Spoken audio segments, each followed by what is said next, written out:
Welcome back to the Boas podcast. I'm Annie, and today we're looking at the realities of sustainable clothing in a society addicted to fast fashion. I'm talking to Anushka Shah, the founder and designer of ethical fashion brand Casa Nushki. Inspired by her travels in Morocco last year, Anushka works with female artisans and vintage textiles and plans to champion the world of ethical fashion through storytelling and beautiful hand-woven clothes. In this conversation, we cover the problems Anushka faced in trying to make a sustainable business work. We talk about the joys and perils of social media, and we discuss the accessibility of sustainable fashion and whether we can realistically ask the majority of people to change their shopping habits. I started off by asking Anushka to tell us a little bit more about her business. Can you tell me a bit about Casa Nushki, please? Because I've heard nothing about it. Nothing at all. You've heard nothing about it? I've heard only from stalking, like, on my own research. But I haven't seen you in so long. Yeah, I guess I started it, like, it was around this time last year. It still feels weird to say that I started it then because I was just in Morocco on that solo trip, which was amazing. And then why I had a job. Well, I wanted to go somewhere on my own, go somewhere, and I'd been there before, and I was so like enchanted, and then I just wanted to go back, partly for the textiles, and I wanted to also, take some photos, just like sort of have like a creative solo trip. And I thought it's far away enough to not feel, like I'm sort of just traveling in Europe, but it's close enough to feel like I'm not going super far away, but it's still got like a French and Spanish, and Arabic, like it's such a melting pot of like different cultures, which is amazing. So yeah, that's I didn't really give much thought to it. I just found really cheap flights and just went. But I got when I was in Fez, I found these like amazing textiles.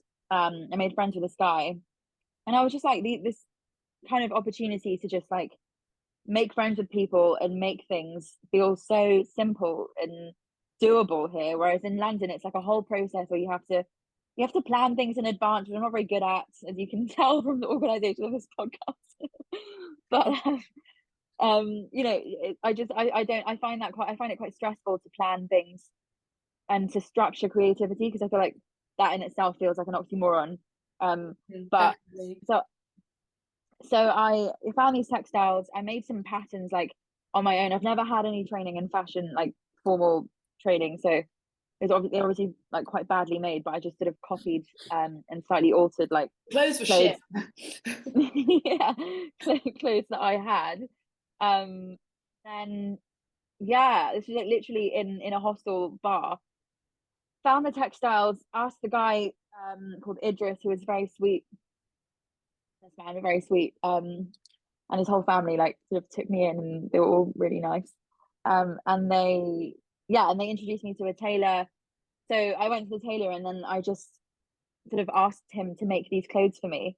And it was so simple. Like they turned out, not perfect by any means, but I saw something kind of clicked where I was like, I can see this, being made as a real outfit with all the things I need. I can see it being really cool. And like I'd always had this kind of like, the first thing I ever designed was the waistcoat and skirt, it's called the Layla set. And I just kind of thought it was so versatile. I can work out how to like put an image of that up here, so we'll see if that works, so you don't have to describe it. But yeah, carry on, sorry. Yeah, so that was the first outfit that I made. It didn't have the name at that time. I was just like, this is just an outfit that I think would go really well. So that was for you. You made that for you. Yeah, kind of. I was like, I'm gonna make this outfit just because I want to. I don't really know what's gonna come of it. Yeah. And then I found a lot more textiles. Like there's some beautiful like indigo dyed cotton that this man who had lived in the desert like taught me about, and like taught me about the process of like how they do the batik dyeing, and it was all just really cool. And it felt like I was having like a really culturally enriching experience, but also creating, beautiful things like collaboratively. But so I made like 10 pieces, 10 samples, and then I met this girl who was just like very beautiful. I thought she was a model, but she wasn't like a professional model. We became friends, and I went to Valencia, like just because I'd met this guy who invited me to Valencia, but she happened to live there. She's from Sweden. So after Morocco, I went to Valencia for a weekend, and we did a photo shoot in her like amazing house that she was renting there. And it kind of just really like worked out. I don't know how, but we had so much fun, and we just took all these amazing pictures. And she really understood the vibes and everything. And then I was back in London, like on my mum's sofa, and I was like, I'm just gonna post this on Instagram. So I literally I thought of like the name Casa Nushki like on my mum's sofa. Like I was just like, this sounds cute. Then yeah, and then people were like, oh, where can I buy this? And blah blah blah. And I was like, oh my God, I didn't even think about like selling them yet. Like I have no idea. But then I was like, I might as well, try. There's no harm in doing that. So I then went back to Morocco like a week later. No, not a week later. This is after my graduation. It was like 2 weeks later. And I was introduced. So this is crazy. So I met this lady at Bar Italia in Soho. She was like a really old lady. She was a photojournalist, and she was like, oh, I spent a lot of time in Morocco and Algeria, like in the 90s. And I was like, wow, that's so cool. I was like, I'm going there next month. She gave me the contact of this man who she said knows a lot about like sort of Berber textiles and all these things, and has family that works in textile stuff. I was like, wow, amazing. I'll contact him. So he introduced me to Layla, who turns out who ended up being the person that I'm working with continually. So that was amazing. And she, because I'd gone to a couple of like other cooperatives, but she was just really, I felt so much warmth and like sisterhood and all these things when I visited them, and she was just a really kind and like warm person. And so they weave carpets in their traditional way, like using like hand looms, and it takes like a week to make one carpet. They make up all the designs themselves. Like they devote their whole life to this. And she actually started the cooperative after her divorce. So yeah, lots of like layers and things to that. And she gives work to women who have also gone through sort of divorce or widow or been widowed, or who want to have financial stability and independence. So yeah, that was an amazing like connection to make, and it felt really right, and the synergy was there, and he taught me how to weave, and it was just a great few days. And then literally from then on, I was like very much doing it on the job, because I feel like normally when people start a brand, like they do all these things before they launch it. Like check I never where really they're gonna make it, like yeah, what the timing's gonna be, and then like a year exactly. later they'll launch it. But that's not what this was. No, I mean, I never thought about it being a brand then, because I also, because everything happened so organically, that I think that's what made it really good. And I think now I'm sort of learning how to make it into more of a business. And how has that been? But yeah, making it into a business, you mean? Yeah, or trying. I mean, it is definitely an up, it's a running business now, but it's just, I guess, difficult because I'm doing it all basically by myself, apart from the sewing. It's a lot to do, and I feel like I definitely need to work more on the structure. But I've had people who helped me with the website, and with I get on really well with the people in London who produce the clothes, and it's just, I guess, being on top of everything and trying to control every aspect is difficult. And then on top of that, like still keeping that the spark and the magic and the storytelling aspect alive, it's like, it's really hard, because you have to take breaks, and you have to because it's really easy for your job to become your whole life, and like to feel really overwhelmed with that when it's your passion. Mm-hmm. It's not something that cuts off at like 5 o'clock or whenever you leave the office, or do you know what I mean? So yeah, that's difficult, but it's also, I can't imagine doing anything else. And so just clarify for me, so the materials are made in Morocco, Most of them, yeah. and then they're sent to London where the Yeah. clothes. Yeah. And how long can that process take? And when people order, are they ordering stuff that's already been made, or are they ordering it and then you're saying to the people in Morocco, okay, we need this fabric because someone's ordered this, and then you're saying to the people in London, you need to make this because someone's ordered this? How's that working? Yeah. So that's been a bit of a struggle, because ideally I'd be able to just order a lot of bulk and then have all the clothes made, but that costs a lot of money, and since I've not taken any investment, and it's all self-funded, that's really tough, because it's like I have to do things made to order, which means, you know, making one-off pieces in London is a very expensive process, because it's like people also have to think about their margins and blah blah blah. So it's mostly made to order. I do make samples of things, and then things that I know sell really well, like the white carpet set, which is like the bestseller. I make like a few of those at a time. But other than that, it's mostly samples, and also because I'm not just working with the carpets anymore, there's like other fabrics that I'm using, like the indigo cotton, and then some woven fabrics from Mexico and Guatemala.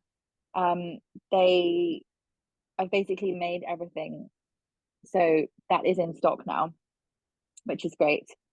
But yeah, I'm kind of figuring out like how to manage that, and it takes. Sorry, you asked how long it takes as well. Yeah, how long does it? Yeah. So usually I have stock, but because the studio is not in my house, it's a bit difficult to tell when it comes to the point of me needing to order more, and also because it's all based on demand. It's like, yeah, I'm I think that that will come with time, because it is quite a lengthy process. Like it takes a month for them. So yeah, that's the beauty of it, right? Like everyone orders stuff now and it comes instantly. Like you can get stuff delivered if you live in London. You can get stuff delivered the same day. Everyone like piles and piles of clothes. Like if you order from Zara, you can order piles and piles of clothes that comes the same day, and you have it there and then. But there is a beauty to having to wait for something, don't you think? Absolutely. It's a real job, like the social media stuff as well, because I do it all myself at the moment, obviously, but like, and I like that, because it means I get to interact with customers and people, and like I've made so many amazing like connections and met so many cool women from Instagram, but like it is also sometimes you're just not in the mood to post on social media. Yeah. But it is like the number one driving force of the business. Like if I didn't have Instagram, I wouldn't be able to have, like, because it is also like an amazing way to put out the energy that you want to attract. Yeah, and it's so you can't get that personality or that you called it a story. You can't get that across on a website. Like No, the website it feels very grey and dull and like and impenetrable, and I don't like that. No, exactly. I completely agree. And a website is great and important for logistics and for like streamlining processes. But social media is an amazing tool, and it's for sure, like it's a free tool. So as long as you have access to broadband or Wi-Fi, you're gonna be able to access it. It's really important to be cautious of not relying on social media for like validation, which is really hard, because I don't do that with my personal Instagram, but like with the Casa Nushki one, I feel like because I'm sort of basing my worth on the amount of likes that you get on a post or something, or like the amount of replies you have on a story, which is so fucked, because like it shouldn't be that way, but then because it is the main way that I interact with my customers and with the community and everything, it's like there's not really like and also because I put so much of myself into the brand, like the brand is an extension of my personality to an extent. It's really hard to not take things personally, but then sometimes it literally is just the algorithm being annoying. So yeah, that's something I'm definitely trying to like work on and separate, myself from the job, but then it's hard when the job is so in my heart, Yeah. Are you proud of the business right now and where it is?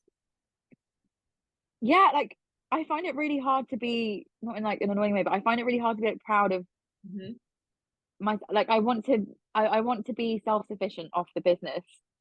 And I think when I take a step back and like people tell me that, oh, it's so cool, blah blah blah, then it makes me sort of realize that I should be proud of myself. And I need to take a step back and put things in perspective and be like, actually, this is really cool that I've done this, and I should be proud of it. And like,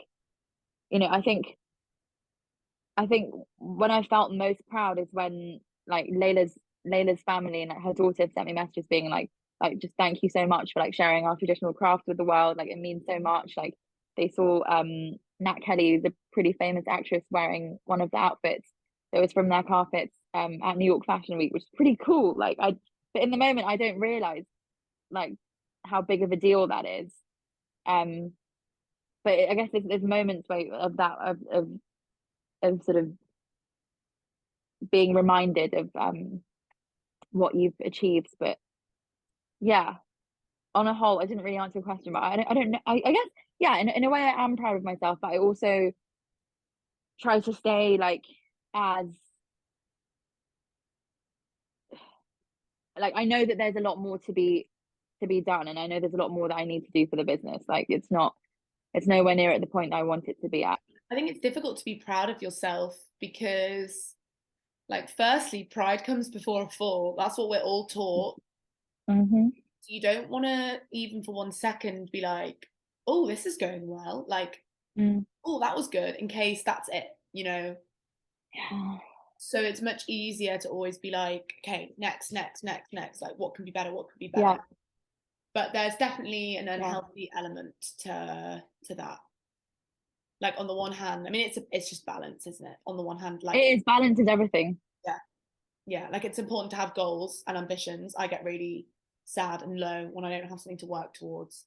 But on the Mm. other hand, like sometimes I just need to have goal after goal after goal to stop myself from having any time to think about my own thoughts. So that's too far. Like Yeah. you have to have a balance. I think that's something I'm really thinking about in my life, because I think I genuinely am so happy when I'm in nature and when I'm like in contact with food and when I'm Mhm. creating art just for the sake of creating it and not for the point of like selling it. Mhm. Which painting and cooking and all these things. And I really crave a lot of freedom in my life, and I feel and community as well, which I feel like are the things that are just not really viable in London all the time. And I think balancing that life with the running a business life is like a massive struggle. Um, because I don't want to be too like away with the fairies and just not conscious of the fact that I've got to make money and I've got to live off this. But I also think that there's a lot more to life than that. But it's hard. Like maybe it's just. It's And really I think you have to make choices at some point, and you have to like balance is obviously really important, but you also have to be realistic and compromise things and make choices about what you want. Like I'm thinking about that a lot.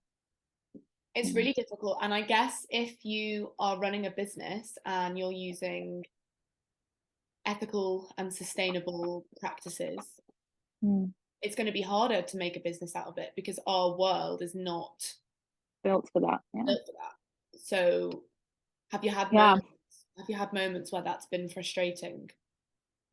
Well, yeah. I mean, I just see how people are doing it in a much easier way.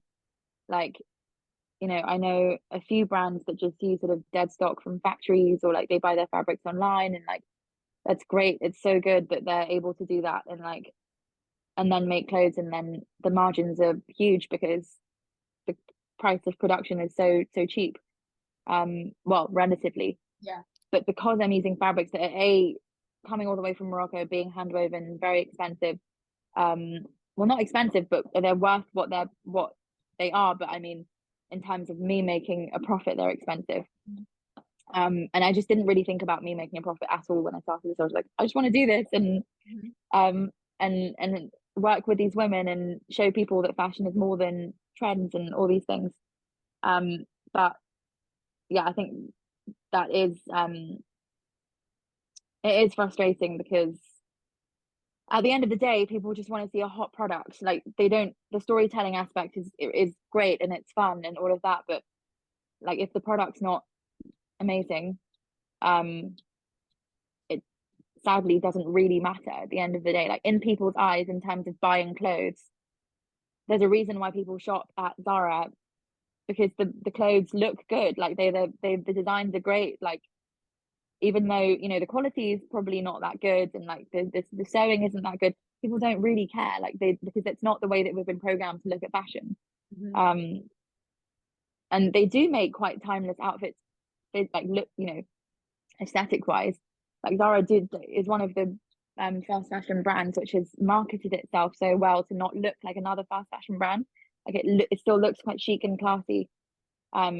You know, if I had a dress from Zara and compared it with one from, you know, like Realisation or like some other sustainable brand or whatever, I don't think the average person would be able to tell the difference, because yeah, they know how to make things look expensive, even though the cost of labor is so cheap. So it's like, I do realize that, like,